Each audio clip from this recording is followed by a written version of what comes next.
عشق محبت عشق محبت آنا حضرت آنا حضرت عشق محبت عشق محبت آنا حضرت آنا حضرت عشق محبت عشق محبت آنا حضرت آنا حضرت والے میں چل کے کہیں سبحان اللہ۔ ایک نظر ہم پہ بھی سرکار مدینے والے، دیکھ لے آپ کا دربار مدینے والے، اس کے اعمال کی فہرست خدا کیا دیکھے، آپ ہوں جس کے طرفدار مدینے والے، اس کے اعمال کی فہرست خدا کیا دیکھے، آپ ہوں جس کے طرفدار مدینے والے۔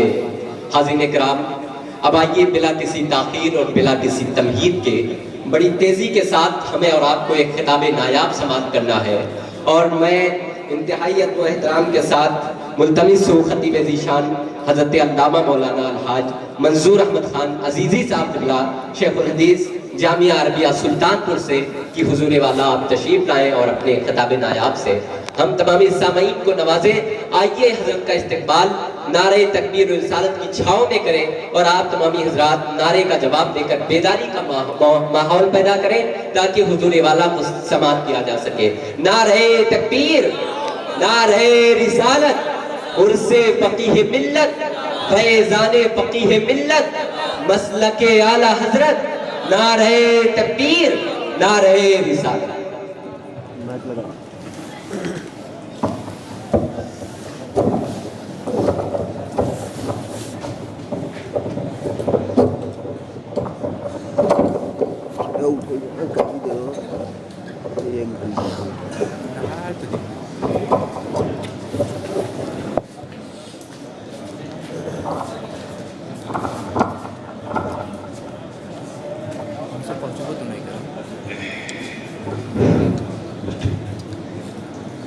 السلام علیکم ورحمۃ اللہ وبرکاتہ۔ وعلیکم السلام ورحمۃ اللہ وبرکاتہ۔ وعلیکم السلام ورحمۃ اللہ وبرکاتہ۔ الحمد للہ رب العالمین،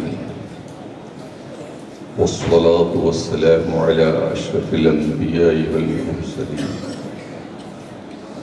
وعلى آلہ وصحبہ اجمعین، خصوصا منهم على الخلفاء الراشدین المہدیین، وعلى من تبعهم بإحسان إلى يوم الدين، أما بعد، فأعوذ بالله من الشيطان الرجيم، بسم الله الرحمن الرحيم، فلولا نفر من كل أمة فرقة منهم،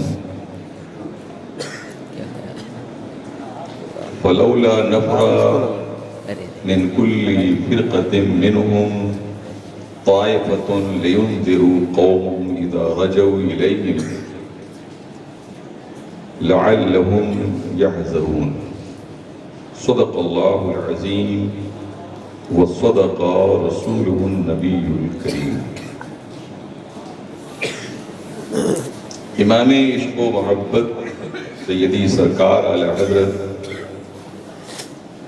رضی اللہ تعالی عنہ فرماتے ہیں، لحد میں عشق رخ شہ کا داغ لے کے چلے،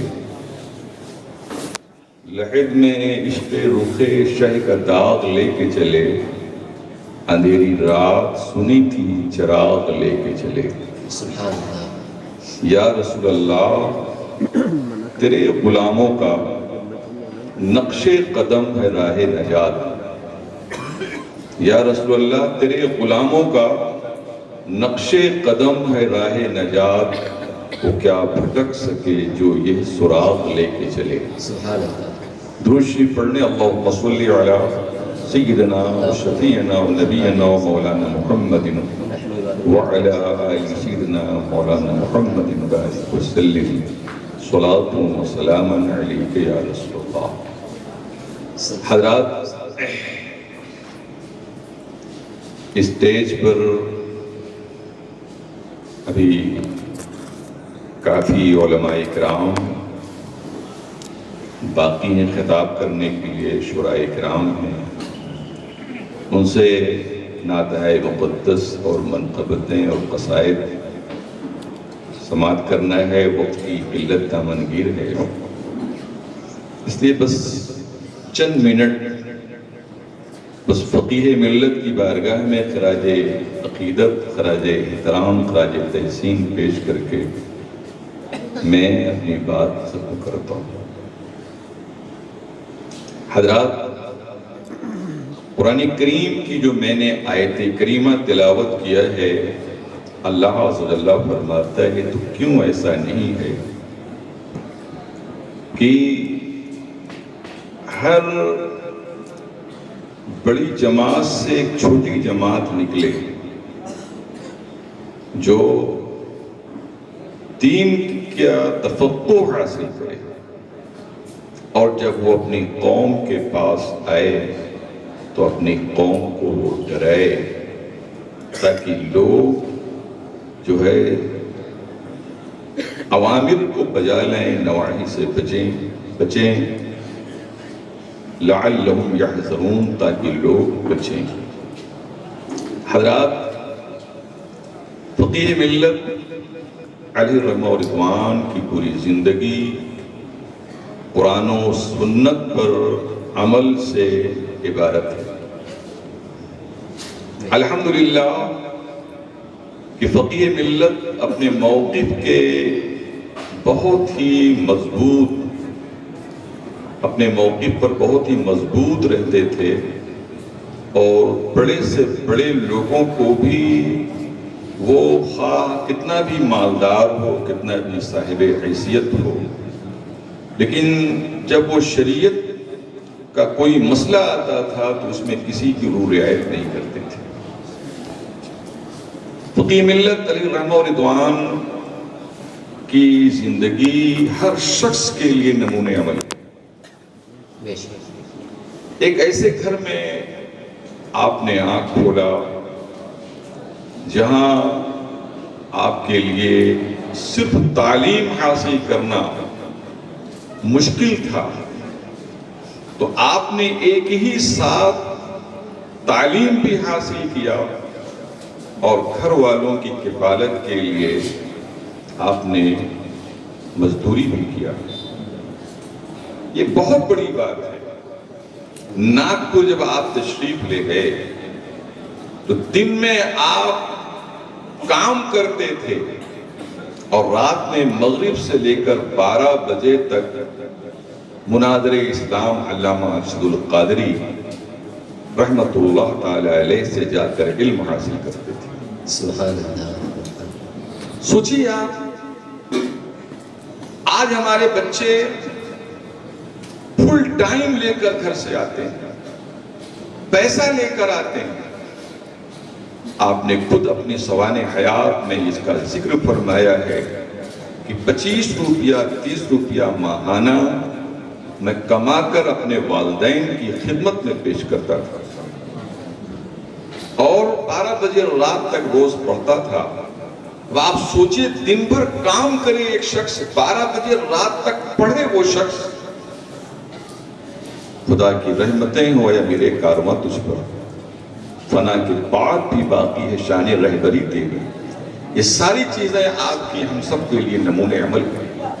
آج ہمارے بچے ہر طرح کے عیش و آرام کے باوجود نہیں پڑھتے، اور فقیہ ملت کام کے ساتھ ساتھ تعلیم حاصل کرتے تھے۔ قرآن کریم میں جو اللہ تعالیٰ نے فرمایا کیوں ایسا نہیں ہوتا ہے کہ ہر فرقے سے ایک چھوٹی سی جماعت نکلے اور وہ تفقہ فی دین حاصل کرے، دین کی فقاہت حاصل کرے، اور پھر دین کی فقاہت اپنے تک محدود نہ رکھے، بلکہ وہ اپنی قوم کے پاس آ کر اپنی قوم میں اس کو شیئر کرے، تاکہ لوگ اوامر پر عمل کریں، نواہی سے بچیں۔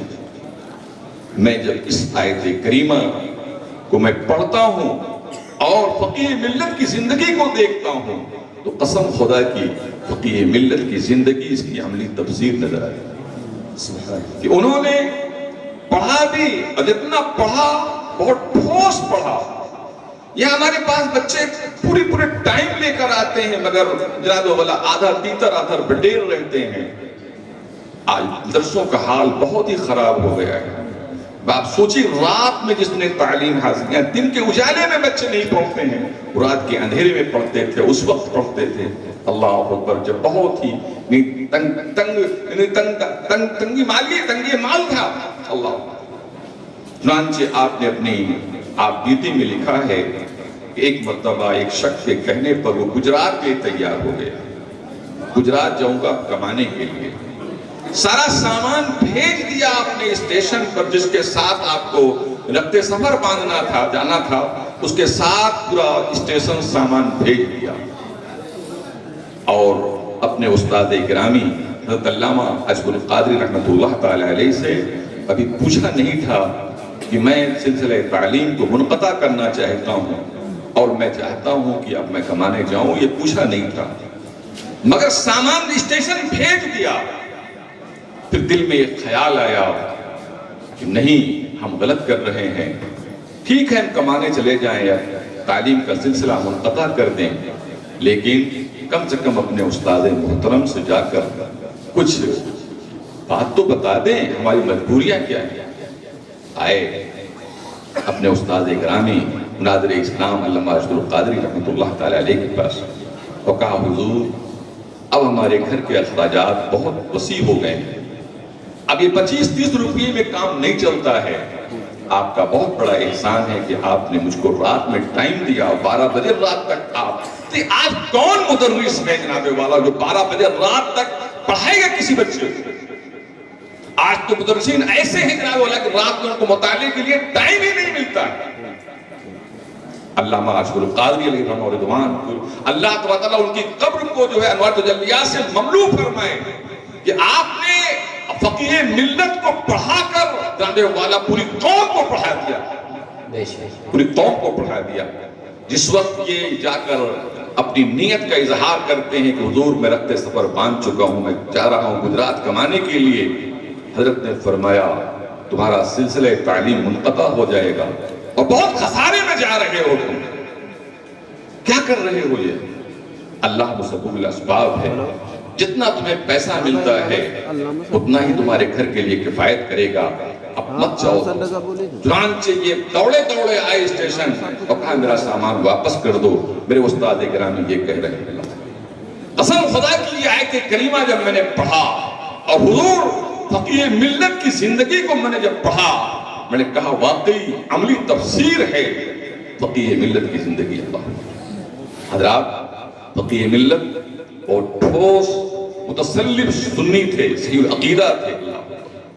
اور جو بھی مسائل آپ نے, کتنے مسائل ایسے ہیں میں تو دیکھتا ہوں فتاوے فقیہ ملت کو, تو مجھے تو تسہیلات فتاوے رضویہ نظر آتی ہیں. فتاوے رضویہ کے بہت سے ایسے مسائل جناب والا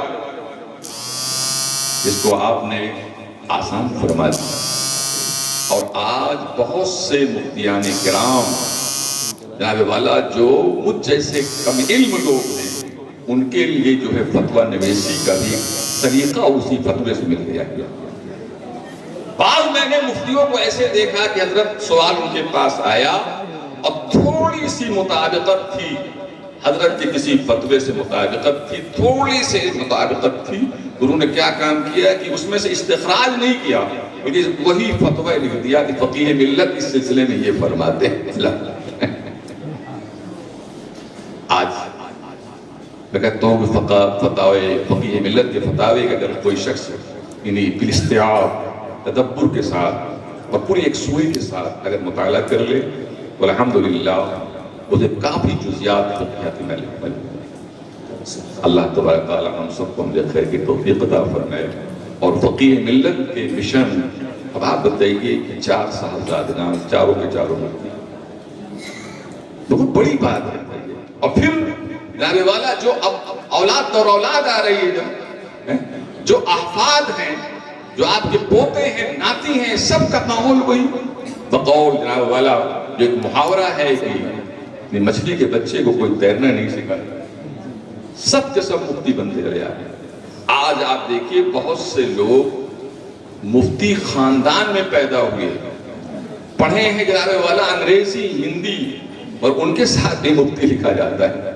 اگر فقیہ ملت کی اولاد در اولاد الحمدللہ اگر مفتی ان کے ساتھ لکھا جاتا ہے تو پڑھ کر یہ مفتی لکھا. اس لیے میں بہت بہت شکر گزار ہوں مجھے تھوڑا ٹائم دیا گیا اس لیے کہ ابھی بہت سے علماء باقی ہیں. اللہ تبارک تعالی ہم سب کو ملے خیر کی توفیق عطا فرمائے اور مسلک اہل سنت مسلک اعلیٰ حضرت پر استمرار و دوام عطا فرمائے اور فقیہ ملت کے نقوش کو اپنانے کی توفیق رفیق عطا فرمائے. باللہ توفیق وآخر دعوانا الحمدللہ رب العالمین.